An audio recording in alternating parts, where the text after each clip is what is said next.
director de Inmunova, una empresa dedicada a la biotecnología y el diseño y desarrollo de nuevos medicamentos. Fernando, buen día, gracias por atendernos.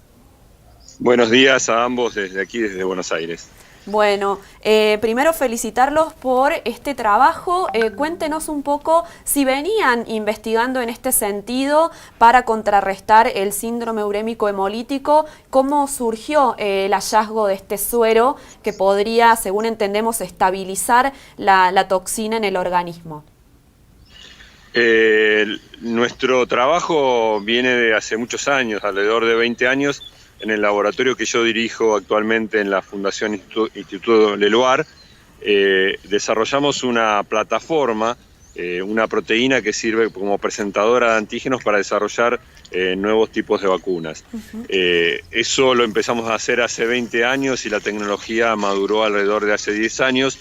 Y en ese momento nos pusimos a pensar en qué tipo de aplicaciones podíamos utilizar nuestra plataforma, y en un trabajo en colaboración con la doctora Marina Palermo de la Academia Nacional de Medicina, encaramos la idea de utilizar esta plataforma para presentar a una de las subunidades, la toxina Giga que vos mencionabas. Tiene 2 unidades, nosotros como que la dividimos en 2 partes por ingeniería genética, y logramos utilizar nuestra plataforma para presentar a esa toxina al sistema inmune, estabilizándola, lo que vos nombraste varias veces, y eso nos permitió desarrollar un muy alto título de anticuerpos neutralizantes contra la misma, que, digamos, por los métodos anteriores no era posible de lograr.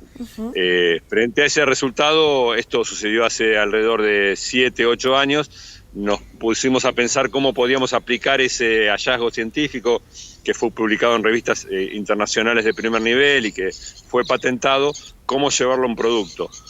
Primero pensamos en una vacuna, pero ahora es muy difícil, si bien el síndrome urémico hemolítico es una enfermedad de muy alto impacto, se da en un número pequeño de casos, y entonces es muy difícil desarrollar una vacuna, vacunar a todos los niños para una enfermedad que sea en pocos casos. Claro. Entonces empezamos a pensar en anticuerpos. Es bien sabido ya desde hace muchos años, desde que se describió esta enfermedad, que si uno tiene anticuerpos y ha estado en contacto previamente con la bacteria y sobre todo con la toxina, la enfermedad no se produce. Entonces pensamos en la administración pasiva de anticuerpos. Y ahí fue donde surgió la idea de desarrollar un suero. El suero es similar al suero que se utiliza, por ejemplo, contra las picaduras de serpientes o contra las picaduras de alacranes, o el suero antitetánico. Lo que hace es muy rápidamente neutralizar la toxina.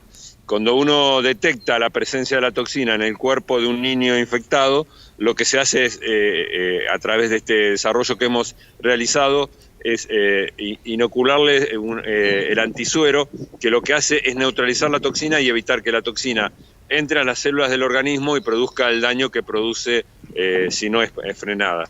Claro, o sea, tiene un efecto de otorgar anticuerpos como sería una vacuna, pero sería administrado a casos de niños que sí lo tengan, no funcionaría como una vacuna preventivamente, digamos.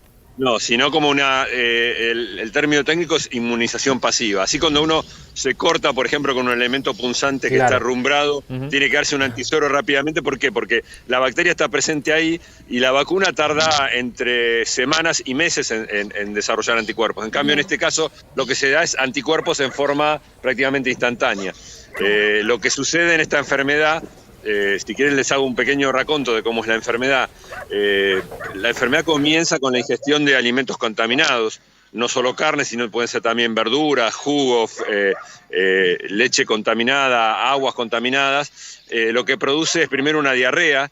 Esa diarrea con el paso de los días se convierte en una diarrea con sangre o diarrea sanguinolenta, y lo que produce la diarrea sanguinolenta es una toxina que produce una gran inflamación en el intestino, y después es esta toxina que les estaba mencionando, la toxina Giga, y luego esa toxina entra en el cuerpo y se acumula por varios días, y lo que produce es una gran inflamación en los vasos sanguíneos, sobre todo en los capilares, y esto daña muy fuertemente sobre todo a los riñones, pero puede atacar también muy fuertemente al sistema nervioso central.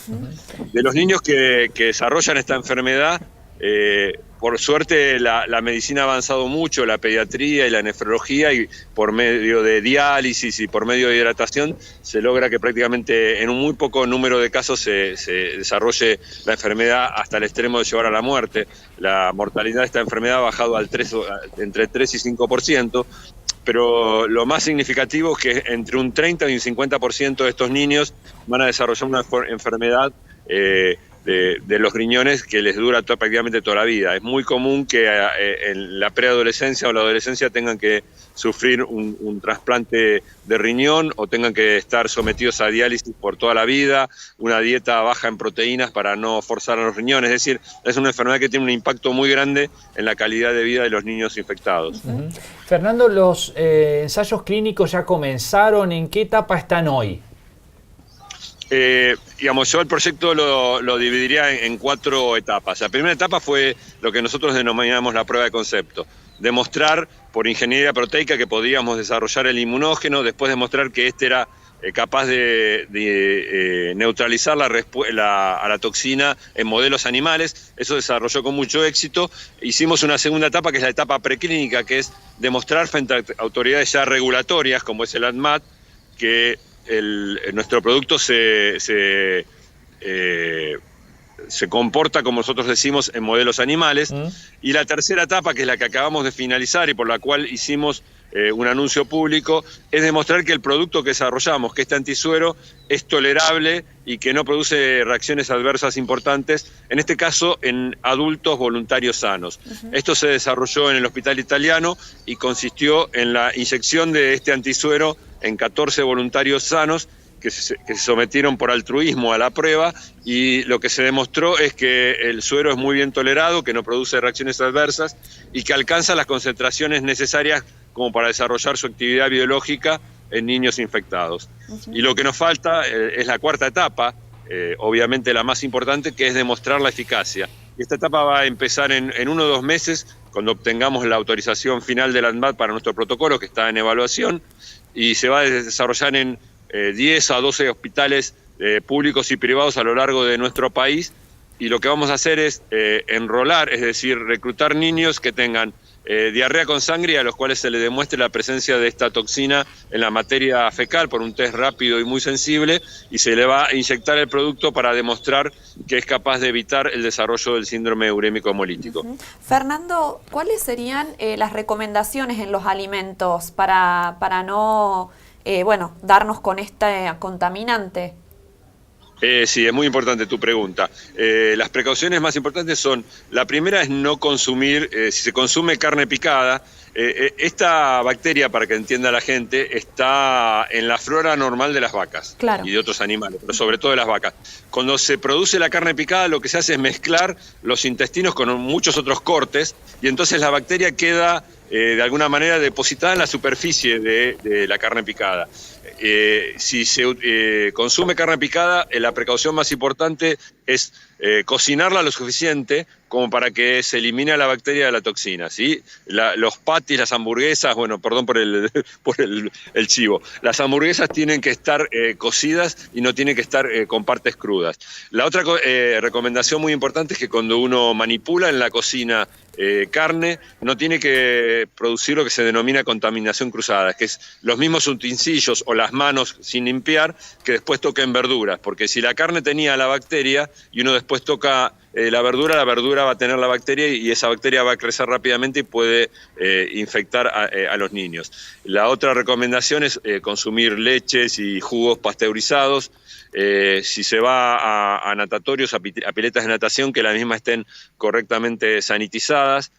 Si se va a granjas, evitar que los chicos toquen a los animales, porque los animales silvestres también tienen esta bacteria, y si los tocan, obviamente la limpieza de manos. Es muy importante la limpieza de manos en toda circunstancia, cuando se cocina, cuando se come, etc. Esas son las precauciones principales que están descritas en la Argentina y en todo el mundo. Es importante señalar que esta es una enfermedad endémica y muy importante en la Argentina, pero que tiene un impacto también muy importante en todo el mundo. Por ejemplo, ha habido epidemias o brotes muy fuertes en Alemania, en Japón, en Estados Unidos, y en todos estos países se recomiendan las mismas precauciones que les acabo de describir recién. Doctor, buen día, Javier es mi nombre. Es doctor en Buenos días, Javier. bioquímica y me voy un poco del síndrome. ¿Hay jóvenes que se dedican a esa rama? ¿Hay cierta renovación en el rubro? ¿Atrae la Bueno, profesión a los jóvenes? aprovecho para contarles que un investigador que trabaja en mi grupo y que está tratando de determinar la estructura de este inmunógeno por técnicas muy novedosas, por microscopía, es un investigador de Río Cuarto, se llama Lisandro Otero, es investigador del CONICET, trabaja en mi grupo y también está trabajando ahora en Río Cuarto, así que aprovecho para Qué bueno. mandarle un saludo a Lisandro, que por ahí me está escuchando, o gente de su entorno familiar.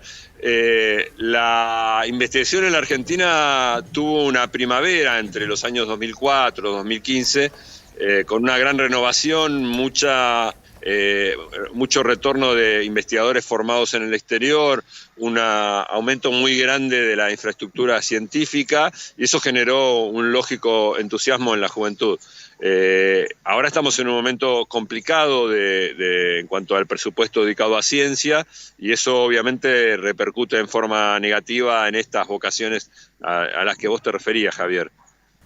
Fernando Golban, muchas gracias por estos minutos. Bueno, ojalá esto pueda continuar y tengamos esto para los niños principalmente, que son los más afectados por este síndrome. Muchas gracias. Seguramente vamos a estar haciendo el ensayo clínico en Córdoba, en el lugar a determinar, todavía no lo hemos cerrado ese tema, y nuestra expectativa es que en 2 años podamos demostrar la eficacia de este producto y podamos frenar esta enfermedad en todo nuestro país, y que sea un medicamento también útil para todo el mundo. Perfecto, muchas gracias. Buenos días. Gracias a ustedes por el espacio.